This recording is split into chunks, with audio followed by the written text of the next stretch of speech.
हुआ? शादी तो इंडिया में ही हुई थी, लेकिन अब थोड़े समय के लिए बाहर गए हैं पति और पत्नी। कुछ वाद विवाद हुआ, पत्नी जो है वहां से वापस आकर के इंडिया में बैठी और इंडिया में आकर के बैठने के बाद उसने कहा कि अब उसकी नौकरी को मैं खाऊंगी।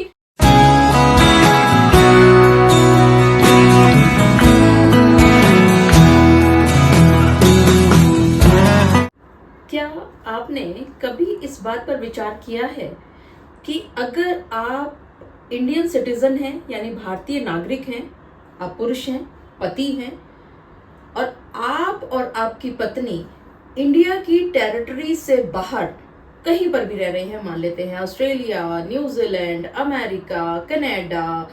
किसी भी एक कंट्री में आप रह रहे हैं और आपकी पत्नी आपके ऊपर 498A के एलिगेशंस लगाती है और एक FIR दर्ज कराती है, और वो सारे के सारे जो एलिगेशंस आप पर लगा रही है वो बता रही है कि आप जब इंडिया से बाहर थे तो इस तरह से आपने उसके साथ ऐसे अत्याचार किया शादी में रहते हुए। क्या आपने कभी ये सोचा है कि अगर इस तरह की FIR आपकी पत्नी आप पर दर्ज कराए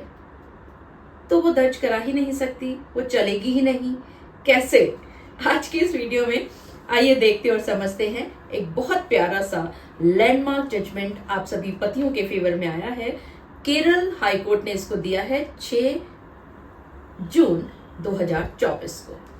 मैं एडवोकेट मोहिनी मोना आप सभी का पुनः स्वागत करती हूं और आप सभी देख रहे हैं आप सभी का पसंदीदा चैनल मोहिनी मोना एडवोकेट। अगर आपने मेरे इस चैनल को अभी तक सब्सक्राइब ना किया हो या आप मेरे इस चैनल के लिए नए हैं तो इसको जल्दी से जल्दी सब्सक्राइब कर दीजिएगा ताकि आपको इसी तरह के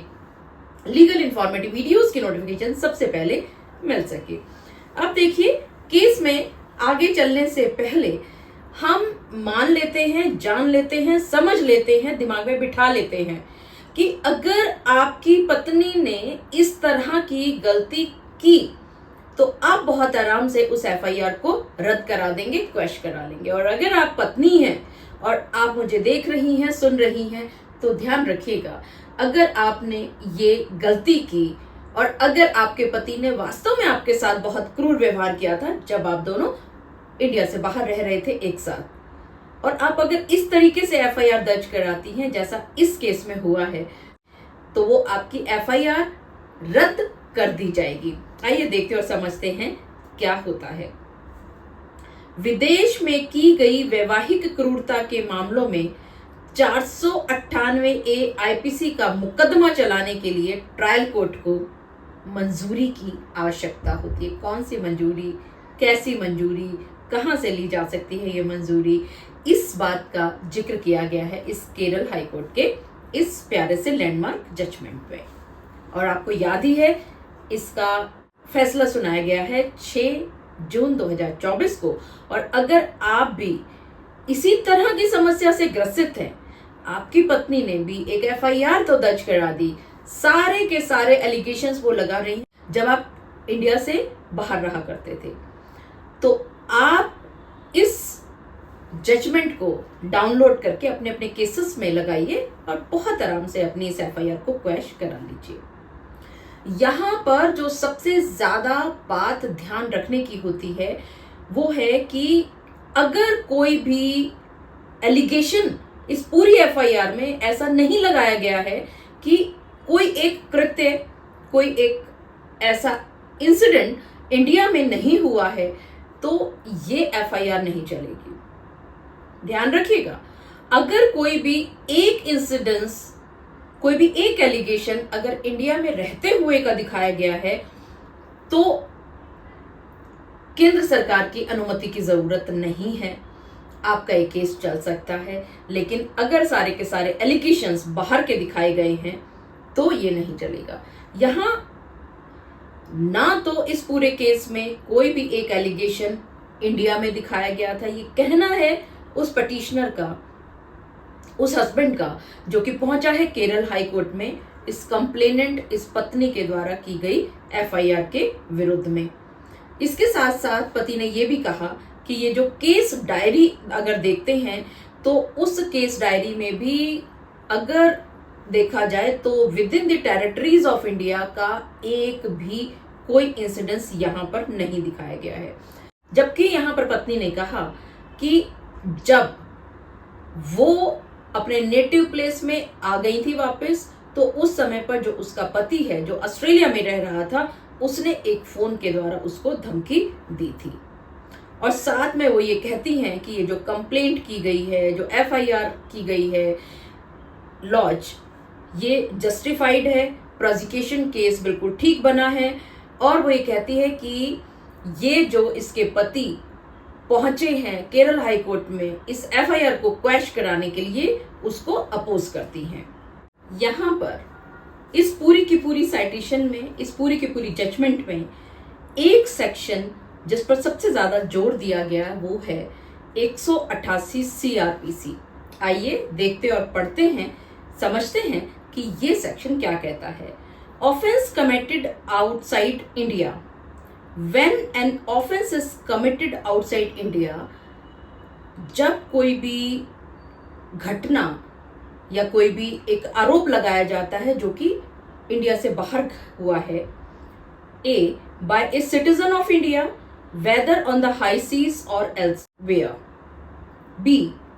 by a person not being such citizen on any ship or aircraft registered in India, he may be dealt with in respect of such offence as it had been committed at any place within India at which he may be found, provided that notwithstanding anything in any of the preceding sections of this chapter, no such offence shall be inquired. ये important है, no such offence shall be inquired into or tried in India except with the previous sanction of the central government। यानी कि अगर कोई भी Indian citizen है, वो India की टेरिटरी से बाहर रहते हैं, या जो इंडिया के सिटीजन नहीं भी हैं, वो अगर किसी एयरक्राफ्ट में या सी के ऊपर ट्रेवल कर रहे हैं और वो जो शिप है या वो एयरक्राफ्ट है वो रजिस्टर्ड हुई है इंडिया में, या वो कोई भी आरोप लगाते हैं, तो वो आरोप को ट्राई करने के लिए यानी उसकी सुनवाई करने के लिए, जांच करने के लिए पहले केंद्र सरकार की अनुमति लेनी आवश्यक होगी। यहाँ पर पिटिशनर ने अमनुल्लाह खान के केस का भी जिक्र किया,